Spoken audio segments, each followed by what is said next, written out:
Où étais-tu quand je plaçais la terre sur ses fondations? Si tu sais la vérité, renseigne-moi.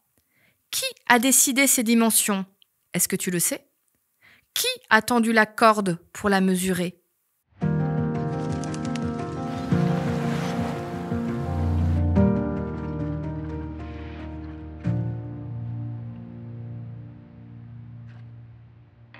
Internet, ça a des côtés juste merveilleux.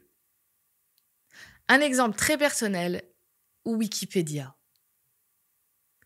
Avant que ça existe, bon, j'avais de la chance à la maison, on avait l'encyclopédie en, je sais plus, 12 volumes, quelque chose comme ça prenait une étagère entière à la maison. On appelait ça le juge de paix.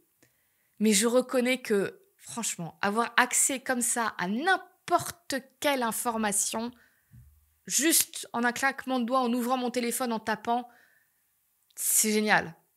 D'autant plus que je fais partie de ces gens, quand un sujet m'intéresse, c'est comme une pelote de laine, tu sais, où je prends un fil et tu tires jusqu'au bout, jusqu'à ce qu'il n'y ait plus rien.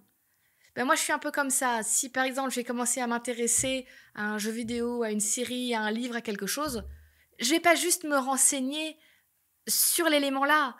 Je vais aller me renseigner sur l'auteur, qu'est-ce qu'il a fait à côté, quel est son background. Est-ce qu'il y a un lore, c'est-à-dire est-ce qu'il y a un univers qui a été créé autour du livre, de la série? Je veux tout savoir. Je fais partie de ces gens qui commencent à 8 heures en disant j'en ai pour 5 minutes et qui tout d'un coup font il est 2 heures du matin, il faut que j'aille dormir. Mais voilà, ça me plaît, j'aime savoir, j'aime comprendre. Mais malgré tout le Wikipédia du monde, il reste des choses, je comprends pas.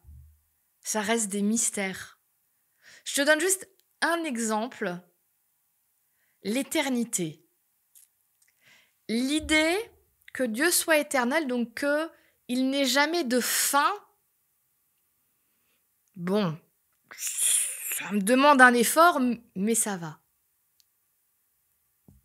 Mais qu'il n'y ait jamais de début. Non. Ah, ça marche plus. Mon cerveau fume gris, il n'y a plus personne. J'arrive pas. Ça reste un mystère, je ne comprends pas. Et là, j'ai un texte biblique où c'est Job qui se plaint à Dieu d'un certain nombre de choses. Il faut dire que Job, il a une vie, j'aimerais pas sa vie, je la lui laisse. Et Dieu lui répond, j'ai envie de dire, à première vue, comme ça, méchamment, il lui dit, mais t'étais où quand je créais le monde? Est-ce que tu comprends comment ça fonctionne? Non. Et quand je vais un peu plus loin, je comprends que ce que Dieu est en train de lui dire, c'est pas chut, t'es pas assez intelligent, donc tais-toi. C'est Dieu qui lui dit fais-moi confiance. Je sais que tu ne comprends pas toujours tout, parce qu'il y a des choses qui te dépassent, et même si j'essayais de te les expliquer, là pour l'instant, dans l'état où tu es, tu ne pourrais pas le comprendre. Par contre, ce que tu peux comprendre, c'est la confiance. Fais-moi confiance. Je t'ai pas abandonné. Tu as le droit de te plaindre à moi, tu as le droit de dire que tu ne comprends pas, tu as le droit de dire que tu trouves ça pas juste.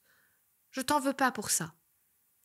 Mais juste rappelle-toi, le Dieu de l'univers qui a tout créé a aussi promis de s'occuper de toi. Alors pour ce qui te dépasse, fais-moi confiance à moi, Dieu. Alors Dieu, aujourd'hui, j'ai envie de te dire, il y a plein de choses que je ne comprends pas dans ma vie, dans ce monde, dans l'univers. Mais il y a une chose dont je suis sûre. Je veux te faire confiance.